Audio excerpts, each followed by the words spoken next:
উত্তৰ গুৱাহাটীলৈ স্থানান্তৰিত হ'ব ৰাজধানী অতি সম্প্ৰতি মুখ্যমন্ত্ৰী ডক্টৰ হিমন্ত বিশ্ব শৰ্মাৰ নিৰীক্ষণত ৰাজধানী স্থানান্তৰৰ বিষয়টো বিবেচনাধীন হৈ আছে জানিব পৰা মতে স্থায়ী ৰাজধানীৰ বাবে উত্তৰ গুৱাহাটীত ভূমি জৰীপো ইতিমধ্যে সমাপ্ত হৈছে অৱশ্যে কোনো অজ্ঞাত কাৰণত ৰাজহ বিভাগে অদ্যপি ৰাজহুৱা কৰা নাই ভূমি জৰীপৰ তথ্য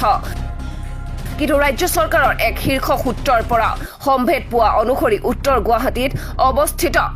IITৰ সমীপত ৰাজধানী নিৰ্মাণ কৰাৰ কথা চিন্তা চৰ্চা কৰিছে ৰাজ্য চৰকাৰে ৰাজধানী স্থানান্তৰিত কৰাৰ পাছত কি পৰিচয় থাকিব গুৱাহাটীয়ে লাভ কৰিব এক নতুন পৰিচয় পৰ্যটন মহানগৰীলৈ ৰূপান্তৰিত হ'ব গুৱাহাটী দেশৰ প্ৰথমখন বটানিকেল চিটি হ'ব গুৱাহাটী তীৰ্থ পৰ্যটনৰ প্ৰাণকেন্দ্ৰ হৈ উঠিব গুৱাহাটী নিয়ন্ত্ৰিত হ'ব ব্যৱসায় বাণিজ্য সেউজ মহানগৰীৰ ঐতিহ্য হৈ উঠিব গাভৰু গুৱাহাটীৰ পৰা ৰাজধানী স্থানান্তৰিত হোৱাৰ লগে লগে এক বহু প্ৰাচীন আৰু মৰ্যাদাপূৰ্ণ পৰিচয় হেৰুৱাব গুৱাহাটীয়ে হয়তো গুৱাহাটীৰ এই ব্যস্ততা এদিন এক নষ্টালজিয়াত পৰিণত হ'ব যান-জঁটো নাথাকিব হাই উৰুমি কোলাহল মুক্ত হ'ব গুৱাহাটী এক নিৰ্মল প্ৰাকৃতিক পৰিৱেশত জনতাৰ দৈনন্দিন জীৱন চলিব শান্তিপূৰ্ণভাৱে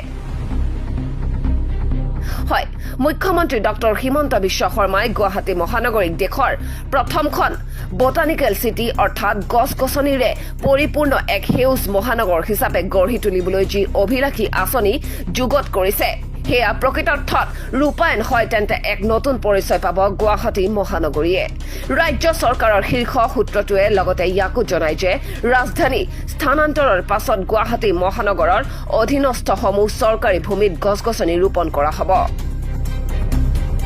প্ৰাচীন তথা ঐতিহাসিক তীৰ্থস্থানসমূহ সজাই তোলা হ'ব আটক ধুনীয়াকৈ পুৱা গধূলি গাড়ী মটৰৰ হৰ নাথাকিব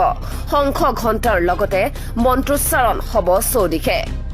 হয়তো সৃষ্টি হ'ব এক মায়াময় পৰিৱেশৰ অন্যথত গুৱাহাটী মহানগৰী ভাৰতৰ ভিতৰতে এক অন্যতম আকৰ্ষণৰ কেন্দ্ৰস্থল হৈ উঠিব